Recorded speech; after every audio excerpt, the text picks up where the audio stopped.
Om Swastiastu, Om Wabikanamastu Namasita.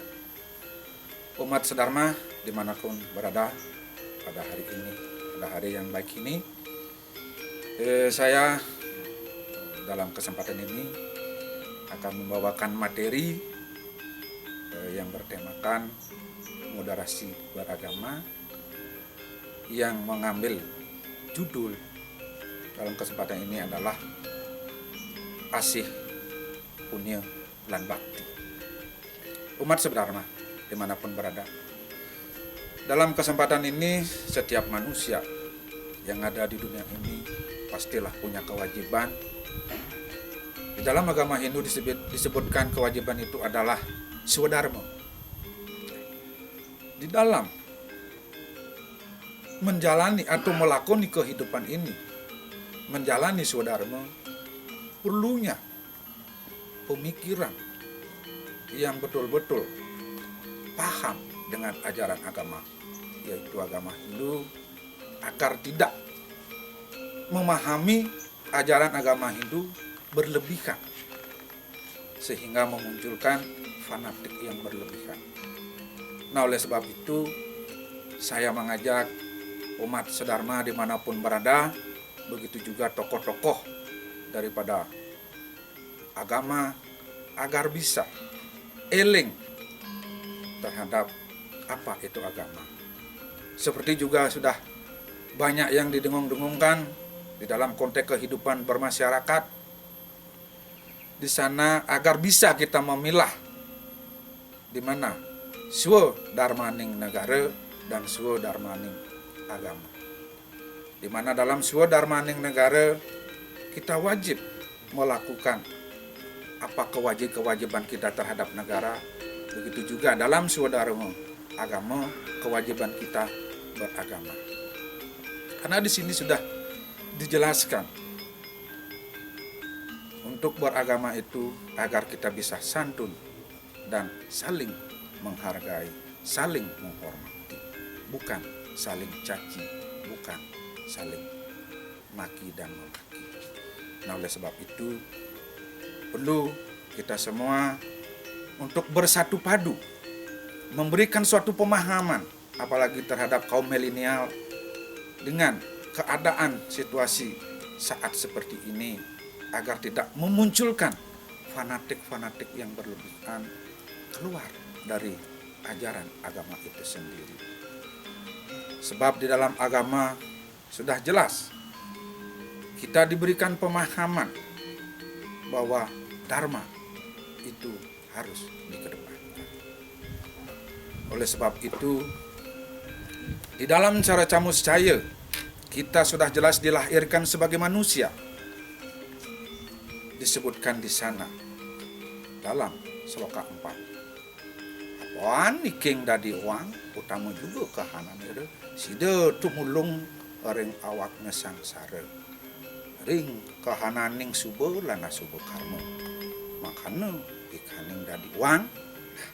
Sudah jelas di sana disebutkan di dalam cara camus cahaya bahwa kita amatlah bersyukur sebagai makhluk ciptaan Tuhan yang paling sempurna, yakni kita bisa membantu diri kita dari sangsara dengan berbuat baik.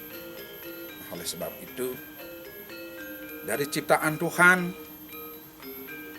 seperti tumbuh-tumbuhan cuma punya eka permana, binatang cuma punya dwi permana, ya kita sebagai manusia kita lengkap punya tri permana, yaitu bayu, sabda, lan idep. Nah, idep disinilah mari kita untuk berpikir yang positif dan di mana agar hidup kita di dunia ini, di maya pada ini bisa memberikan manfaat terhadap masyarakat luas, setidaknya bisa memberikan suatu pemahaman agama yang betul-betul bermanfaat bagi kehidupan beragama dan bernegara.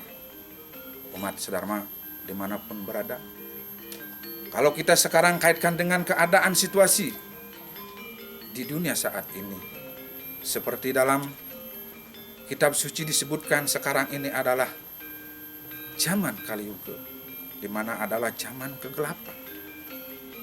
Oleh sebab itu, kita dituntut untuk berpikir yang positif dan belajar meningkatkan SDM agar masyarakat dan umat bisa menghadapi hidup ini dengan penuh dharma. Dan saya sangat tertarik sekali situasi saat ini di mana salah satu tokoh pernah memberikan saya baju, mana tokoh dari Puri Ubud yang bernama Cok Ngurah Soyatnya. Beliaunya menuliskan di sana dalam baju itu yang berisi di galange bute. Kalau di bahasa Indonesia kan, di saat keadaan cerah justru kita tidak melihat apa-apa. Nah di sana saya tanyakan pada beliau, beliaunya bilang inilah zaman sekarang ini. Sehingga saya bisa menarik kesimpulan bahwa zaman ini adalah zaman kegelapan yang disebut dengan Kali Yuga. Nah oleh sebab itu kami mengajak umat sedharma dimanapun berada pada kesempatan ini, janganlah kita sampai larut, janganlah kita sampai tenggelam, di mana yang disebut dengan Sabda Dimira sesuai dengan ajaran agama Hindu. Karena yang perlu kita hadapi sekarang ini adalah kontrol dari pikiran kita sendiri, wiweke dari diri kita sendiri, yang kita harus munculkan dari diri kita sendiri. Karena dalam Ramayana juga sudah disebutkan, di mana sargah pertama bait keempat di sana disebutkan musuh mapare kering hati dongyana tan madok maritawa. Di sini sudah dijelaskan bahwa musuh yang paling dekat itu adalah berada dalam diri kita sendiri. Oleh sebab itu kita perlu memakai wiweke untuk berpikir dan berbuat, begitu juga berbicara dengan baik. Kalau di agama Hindu sudah disebutkan bahwa itu adalah dengan Tri Kaya Parisuda. Seperti yang saya bilang tadi, berpikir, berbicara, dan berperilaku yang baik. Nah, sekarang di mana? Seperti yang saya bilang tadi, agar kita bisa mengontrol diri, agar tidak sampai ke lembah hitam. Seperti ajaran agama Hindu yang menyebutkan Sabda Dimira, di mana adalah 7 kegelapan yang harus kita hindari. Di mana yang pertama yaitu surupa. Kita tidak boleh dengan ketampanan, dengan kecantikan kita bikin orang lain menderita atau sengsara. Yaitu nomor 2, yaitu guna. Jangan sampai kita memperlakukan seseorang dengan hal-hal yang tidak baik. Yang ketiga adalah dana. Jangan sampai dengan uang kita mempengaruhi atau menyesatkan orang. Yang keempat adalah kulina. Jangan sampai kita mabuk dengan keturunan, mabuk dengan anak pejabat dan lain sebagainya. Yang keempat adalah yawana. Jangan sampai juga kita, waktu muda kita menjadikan diri kita ugal-ugalan, menjadikan diri kita tidak baik terhadap orang lain. Dengan muda kita justru menyengsarakan orang lain. Yang keenam, yaitu sura. Sura ini jangan kita sampai mabuk. mabuk dengan ilmu, mabuk dengan minum-minuman keras, itu akan berdampak juga tidak baik terhadap umat atau sesama kita. Yang ketujuh adalah kasuran. Jangan sampai juga kita berbuat yang tidak baik karena kita merasa diri kita kuat, merasa diri kita mampu sehingga menakut-nakuti orang lain. Ya, itulah 7 kegelapan yang harus kita hindari agar bisa di dalam kehidupan bermasyarakat kita saling asah, asih, dan asuh. Seperti apa yang tadi bilang saya di atas, dengan menghilangkan bisa kita mengatasi itu semua dari Sabda Timira, sehingga kita bisa berbuat terhadap sesama ciptaan Tuhan, yaitu asih. Asih dalam hal ini adalah kita bisa saling menghargai, saling mencintai, dan saling menghormati. Lantas kita melangkah yang kedua, di mana adalah punio. Mari kita juga berani mengikhlaskan hak milik kita, kekayaan kita untuk kepentingan umum, bukan untuk kepentingan pribadi-pribadi. Lantas yang ketiga adalah bakti. Di sini bakti yang kita sebutkan adalah kita ikhlas, ngayah, kita ikhlas, gotong royong untuk kewajiban beragama dan bernegara. Nah, demikianlah umat sedharma dimanapun berada, untuk di dalam moderasi beragama itu perlu adanya kedewasaan berpikir, SDM yang begitu kuat, dan paham akan nilai-nilai ajaran agama.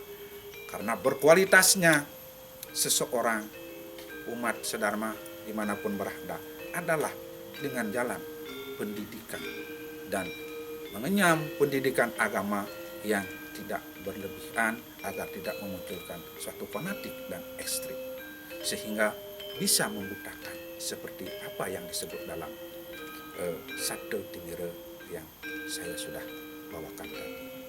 Di samping juga ada Sabda Timira, perlu kita semua adalah mengekang yang namanya indriya agar kita tidak tersulut dalam lemah kotoran dan juga lemah yang gelap dan menyesatkan. Karena konteks kehidupan kita di masyarakat perlu adanya seperti yang saya bilang tadi adalah toleransi untuk kita bisa saling menghargai dan saling menghormati. Nah, umat sedharma dimanapun berada, begitulah yang namanya sekarang ini sekapur sirih dari saya untuk memberikan suatu pengingat terhadap umat, begitu juga tokoh-tokoh, agar bisa di mana kehidupan yang begitu kompleks saat ini dan kehidupan yang begitu menyedihkan, karena di mana sekarang ini sedikit tidaknya dengan keadaan, dengan situasi seperti ini merosotnya suatu moral yang saya amati. Bukannya sepenuhnya, tapi saya lihat di umat ada moral yang begitu rendah. Oleh sebab itu, disinilah perlunya tokoh-tokoh agama untuk bersatu padu, untuk memberikan suatu pemahaman agar kedepannya kita bisa hidup dengan damai dan tenang. Seperti juga seorang tokoh pedalangan di Bali yaitu Cheng Blong, pernah juga saya dengarkan di dalam pementasan wayangnya, orang kaya belum tentu juga bahagia, orang miskin belum tentu juga tidak bahagia, karena kunci kebahagiaan adalah ada dalam diri kita sendiri. Ya, demikianlah umat sedharma dimanapun berada. Jangan saya hari ini mungkin banyak yang salah atau keliru, karena saya juga manusia, apalagi masih dalam tahap belajar, walaupun mungkin usia sudah tua, namun pemahaman tentang konteks agama dalam mengimplementasikan dalam Swadharma negara, begitu juga Swadharma agama masih sangat-sangat kurang. Oleh sebab itu, kami mohon tetap menghimbau, marilah kita bersama-sama belajar, dan belajar. Karena tanpa belajar, kita tidak akan bisa tahu mana yang salah dan mana yang benar.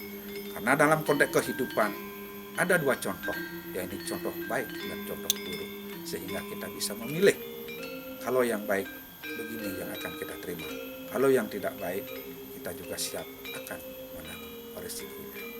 Demikianlah umat dimanapun berada, wejangan hari ini saya tutup dengan mengucapkan Paramasanti. Om Santi, Santi, Santi. Om.